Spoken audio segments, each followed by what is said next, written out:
Hello friends, welcome to our channel SPS Aari Designer. இன்னைக்கு நம்ம வீடியோவில் நெக்ஸ்ட் ஸ்டிச் என்னன்னா பேக் செயின் ஸ்டிச் தான் பார்க்க போகிறோம். இதுவும் ஒரு அவுட்லைன் ஸ்டிச் தான். இதை எப்படி போடணுன்னா ஃபஸ்ட்டு எப்பயும் போல் நீடில் இன்சர்ட் பண்ணிக்கிட்டு ஒரு செயின் ஸ்டிச் போட்டுக்கலாம். சரிங்களா? ஒரு செயின் ஸ்டிச் போட்டுட்டு அதுக்கு பக்கத்தில் ஒரு லாக் ஸ்டிச் போடுறோம்.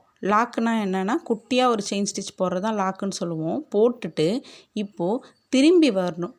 ஓகேங்களா? அதுக்கு பேக்கில் குத்தி ஒரு லாக் ஸ்டிச் போட போகிறோம். அதனால தான் அதுக்கு பேர் வந்து பேக் செயின் ஸ்டிச். ஓகேவா? இப்போது ஒரு செயின் ஸ்டிச் போடுறோம். கொஞ்சம் பெருசாகவே போட்டுக்கோங்க.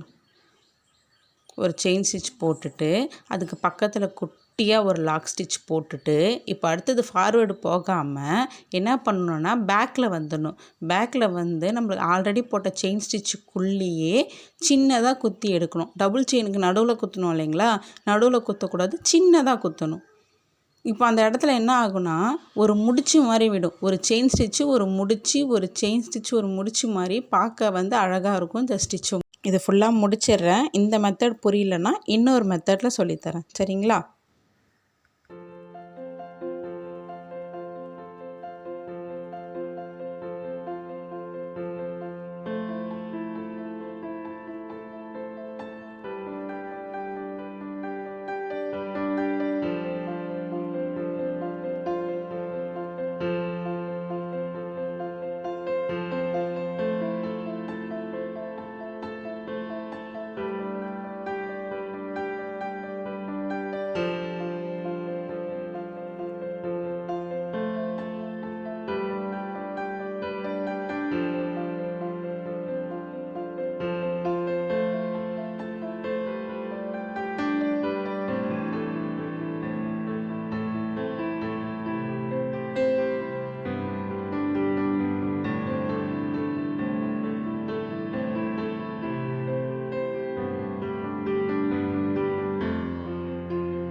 அந்த மெத்தட் புரியாதவங்களுக்கு இன்னொரு மெத்தடில் சொல்லி கொடுக்குறேன்.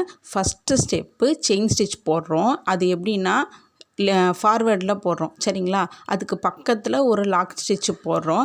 அதுவும் எப்படின்னா முன்னே பார்த்துருக்குற மாதிரி தான் போடுறோம். அதுக்கப்புறம் ஒரு குட்டி லாக் ஸ்டிச் போடுறோம். அது எப்படி இருக்கும்னா பின்னாடி பார்த்த மாதிரி இருக்கணும். அதுக்கப்புறம் ஒரு செயின் ஸ்டிச் போடுறோம். அது வந்து முன்னே பார்த்த மாதிரி இருக்கணும். இப்போது இது வந்து ஒரு ஃபார்முலா மாதிரி வச்சுக்கலாம். சரிங்களா? இப்போது இதை வச்சுக்கிட்டு நம்ம ஸ்டிச் போடலாமா? ஃபஸ்ட்டு ஸ்டெப் என்னது? செயின் போடணும். ஃபார்வேர்டில் செயின் போட்டோமா? செகண்ட் ஸ்டெப் என்னது? லாக் போடணும். அதுவும் ஃபார்வேர்டில் தான். நம்ம நீடில் வச்சுருக்க பக்கத்துலேயே அதே சைடில் லாக் போட்டோம். இப்போது தேர்டு ஸ்டெப் என்ன பண்ணணும்? லாக் போடணும் பேக்வேர்டில். ஃபஸ்ட்டு அந்த த்ரெட்டை வந்து பேக்கில் எடுத்துகிட்டு வந்துட்டு ஆல்ரெடி இருக்க செயின் ஸ்டிச்சுக்குள்ளே குத்திட்டு அந்த லாக் ஸ்டிச்சு போடுறோம். போட்டுட்டு திருப்பி ஆஸ் யூஷுவல் செயின் ஸ்டிச் என்ன பண்ணணும்? ஃபார்வேர்ட் சைடு நம்ம எப்பயும் செயின் ஸ்டிச் போடுற டைரெக்ஷனில் போட்டுடணும். இவ்வளோ தான் பேக் செயின் ஸ்டிச். குட்டி லாக்கு ரிவர்ஸில் வரோம். வந்துட்டு அந்த செயினுக்குள்ளே குத்தி குட்டியாக எடுக்கிறோம். ஓகேவா? இப்போ எப்படி இருக்குன்னா அந்த இடத்துல முடிச்சு விழுந்துடும். இப்போ நீங்கள் பேக் செயின் ஸ்டிச் போட்டுட்டு கையால் தொட்டு பார்த்தீங்கன்னா அந்த முடிச்சு குட்டி குட்டியாக இருக்கும். பார்க்க உங்கள் கையில் வந்து லைட்டாக குத்துற மாதிரி இருக்கும். ஆனால் பார்க்க வந்து அழகாக இருக்கும் இந்த ஸ்டிச்சு. நான் ஃபஸ்ட்டு சொன்ன மெத்தட் வந்து புரியல அப்படின்னா இந்த மெத்தட் ட்ரை பண்ணி பாருங்கள்.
நீங்கள் ஸ்ட்ரைட் லைனில் போட்டு முடிச்சுட்டு நெக்ஸ்ட்டு இந்த ஷேப்ஸில் ட்ரை பண்ணி பாருங்கள். என்னோடய ஆன்லைன் கிளாஸில் ஜாயின் பண்ணணும் அப்படின்னா ஸ்க்ரீனில் தெரிகிற வாட்ஸ்அப் நம்பருக்கு மெசேஜ் பண்ணுங்கள். இந்த வீடியோ உங்களுக்கு கிளியராக தான் சொல்லியிருக்கேன். உங்களுக்கு புரிஞ்சிருக்கும்னு நினைக்கிறேன். தேங்க்யூ.